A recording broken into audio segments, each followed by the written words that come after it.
لمحہ داستان کی ناظرین السلام علیکم۔ آج ایک نئی کہانی کے ساتھ آپ کی خدمت میں حاضر ہے۔ سورج شام، پہاڑوں پر بجلی چمک رہی ہے، بارش کی آمد ایک چھوٹے سے گاؤں میں ایک لڑکا کتابیں لیے بیٹھا ہوا ہے۔ ناظرین، یہ نوجوان عبدالغفار خان ہے، جسے دنیا باچا خان کے نام سے جانتی ہے۔ ناظرین، عبدالغفار خان 6 فروری 1890 میں خیبر پختونخوا، اس وقت کے سرحد NWFP کے ایک ضلع چارسدہ کے چھوٹے سے گاؤں تمزئی میں پیدا ہوئے۔ وہ ایک معزز پشتون قبیلے سے تعلق رکھتے تھے۔ ان کے والد بہرام خان ایک زمیندار تھے۔ باچا خان شروع سے ہی خدمت اور تعلیم کی طرف مائل تھے۔ گاؤں کے لوگ اکثر اس نوجوان کا مذاق بنایا کرتے تھے۔ یہ لڑکا کتابیں لیے بیٹھا ہوا ہے، لیکن پشتون تو ہمیشہ تلواریں لے کے بیٹھتے ہیں۔ نے اپنی ابتدائی تعلیم اپنے گاؤں سے حاصل کی۔ بعد میں پشاور کے ایڈورڈ مشن اسکول میں داخل ہو گئے۔ وہ برطانوی فوج میں بھرتی ہونا چاہتے تھے۔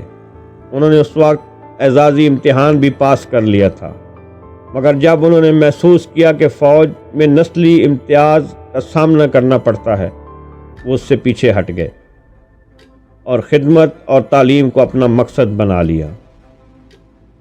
باچا خان جانتے تھے کہ طاقت صرف ہتھیار سے نہیں، علم اور عدم تشدد سے بھی حاصل کی جا سکتی ہے۔ ناظرین، عبدالغفار خان جب جوان ہو رہے تھے، اپنے ارد گرد صرف جہالت، خوف اور ظلم ہی دیکھا۔ برطانوی حکومت کی سختیاں اور قبائلی دشمنیاں علاقے کو خون میں نہلا رہی تھی، پر باچا خان کے خیالات کچھ اور ہی تھے۔ وہ لوگوں کو تعلیم کے زیور سے آراستہ کرنا چاہتے تھے۔ وہ نفرت کو محبت میں بدلنا چاہتے تھے۔ ان کا خیال تھا کہ یہ دنیا بدل سکتی ہے۔ اسی خیال کے پس نظر باچا خان نے 1910 میں ایک آزاد سکول کے نام سے ایک تعلیمی تحریک شروع کی، تاکہ پشتون نوجوانوں کو جدید تعلیم دی جا سکے۔ لیکن وہاں کے رہائشی لوگ بھی انگریزی اور جدید تعلیم کے خلاف تھے۔ ناظرین، جب انگریزوں نے دیکھا کہ باچا خان لوگوں کو جدید علوم کی طرف راغب کر رہے ہیں، انہیں یہ بات اچھی نہیں لگی۔ انہوں نے انگریزوں کے لیے خطرہ سمجھتے ہوئے باچا خان کے اسکول کو بند کرنے کا حکم دے دیا۔ لیکن باچا خان یہاں رکنے والے نہیں تھے۔ باچا خان نے 1929 کے اندر ایک اور تحریک کا آغاز کیا، جس کا نام خدائی خدمتگار تحریک رکھا گیا۔ ناظرین، تحریک کے اکثر لوگ سرخ رنگ کے کپڑے پہنا کرتے تھے، جسے سرخ پوش تحریک بھی کہا جاتا ہے۔ ناظرین، یہ تحریک تشدد سے پاک تحریک تھی۔ عدم تشدد، جو مہاتما گاندھی کی تعلیمات سے متاثر ہو کر باچا خان نے اس تحریک کا نام رکھا۔ باچا خان کہا کرتے تھے، عدم تشدد ہی سب سے بڑی بہادری ہے۔ مگر لوگ حیران تھے، ایک پشتون قبیلے کا نوجوان کیسے عدم تشدد کی بات کر سکتا ہے؟ یہ کیسے ممکن ہے؟ لمحہ داستان کے ناظرین، برطانوی حکومت کو باچا خان کا یہ قدم بھی ناگوار گزرا۔ انہیں گرفتار کر لیا گیا، بندے سلاسل کر دیا گیا، کیونکہ انہیں تحریک عدم تشدد سے بھی خوف آنے لگا۔ مگر باچا خان جیل سے بھی قیدیوں کو عدم تشدد اور آزادی کی تعلیم دیتے رہے۔ انگریز اکثر باچا خان کا مذاق اڑاتے تھے، پشتون عدم تشدد کیسے ہو سکتا ہے؟ مگر باچا خان مسکرا کر انہیں جواب دیتے تھے، محبت سے بڑا کوئی ہتھیار نہیں۔ اگر ایک پشتون تلوار اٹھا سکتا ہے تو وہ اس امن کا علم بھی بلند کر سکتا ہے۔ 1930 میں پشاور کے قصہ خوانی بازار میں انگریز فوجوں نے نہتے خدائی خدمتگار تحریک کے لوگوں پر گولیاں برسائیں، مگر لوگوں کا رد عمل عجیب تھا۔ کہا جاتا ہے کہ 200 کے قریب لوگوں نے سینے پہ گولیاں کھائیں، لیکن جوابی کارروائی نہیں کی۔ لوگ زخمی ہوتے گرتے جا رہے تھے، مگر ان کے قدم نہیں ڈگمگائے۔ کسی نے بھی تشدد کا جواب تشدد سے نہیں دیا۔ باچا خان نے تاریخی جملہ کہا تھا، آپ ہمیں مار سکتے ہیں، مگر ہماری سوچ نہیں مار سکتے۔ ناظرین، جب حالات کشیدہ ہو گئے تو پارٹی کے کچھ عہدیداران جیل میں باچا خان سے ملاقات کے لیے گئے۔ انہوں نے باچا خان کو قائل کیا کہ ہمیں بدلہ لینا چاہیے، مگر باچا خان نے منع کر دیا۔ انہوں نے کہا کہ مسلمانوں کی سب سے بڑی جماعت مسلم لیگ سے رابطہ کیا جائے۔ باچا خان سوچ رہے تھے کہ شاید مسلم لیگ جگہ جگہ قصہ خوانی بازار میں ہونے والے تشدد اور ظلم کی بات کرے گی، مگر باچا خان کو وہاں سے مایوسی ہوئی۔ ناظرین، قصہ خوانی کا واقعہ برطانوی سامراج کے خلاف ہندوستان کی تحریک آزادی کا ایک اہم موڑ ثابت ہوا۔ پھر وقت قریب آ گیا۔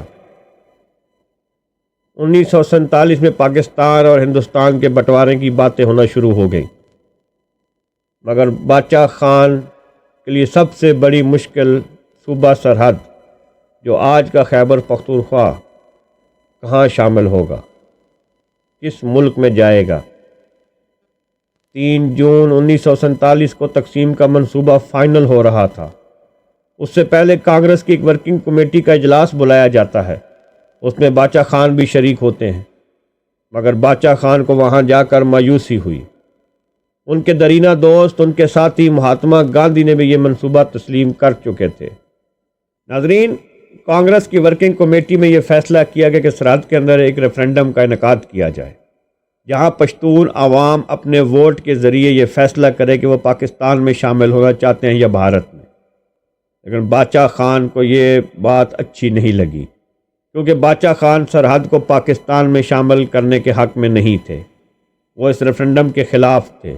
دلی سے واپسی آتے ہوئے باچا خان نے 21 جون 1947 میں ایک گرینڈ قبائلی جرگے کا انعقاد کیا۔ اس جرگے کے اندر اس بات پر متفقہ فیصلہ کیا گیا کہ جہاں پاکستان یا بھارت میں ریفرنڈم کے ذریعے سرحد کو شامل کرنے کا منصوبہ بنایا گیا، کیوں نہ وہاں آزاد پشتونستان کا آپشن بھی موجود ہو، مگر انگریز سامراج کو یہ آپشن اچھا نہیں لگا۔ باچا خان نے بھی اس ریفرنڈم کو ماننے سے انکار کر دیا۔ پاکستان کے ناظرین، جولائی 1947 میں ریفرنڈم کا انعقاد کیا گیا، جہاں پشتونوں نے اپنے ووٹوں کا حق استعمال کرتے ہوئے یہ فیصلہ کیا کہ وہ پاکستان میں شامل ہوں گے۔ ناظرین، 99.2% ووٹ پاکستان میں شامل ہونے کے حق میں آئے۔ یوں صوبہ سرحد، آج کا خیبر پختونخوا، پاکستان کا حصہ بن گیا۔ ناظرین، قیام پاکستان کا وقت قریب آ چکا تھا، مگر باچا خان کافی دیر تک اس حقیقت سے سمجھوتا نہ کر سکے۔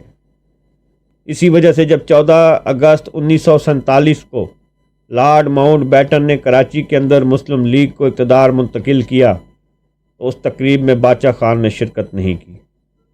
ناظرین، باچا خان جب بیمار ہوئے تو 1988 میں افغانستان میں منتقل کیا گیا، جہاں وہ 20 جنوری 1988 کو اپنے خالق حقیقی سے جا ملے۔ ناظرین، باچا خان نے 97 سال کی عمر پائی اور آج بھی ان کی قبر افغانستان کے شہر جلال آباد میں موجود ہے۔ ان کی وصیت کے مطابق انہیں وہیں سپرد خاک کیا گیا۔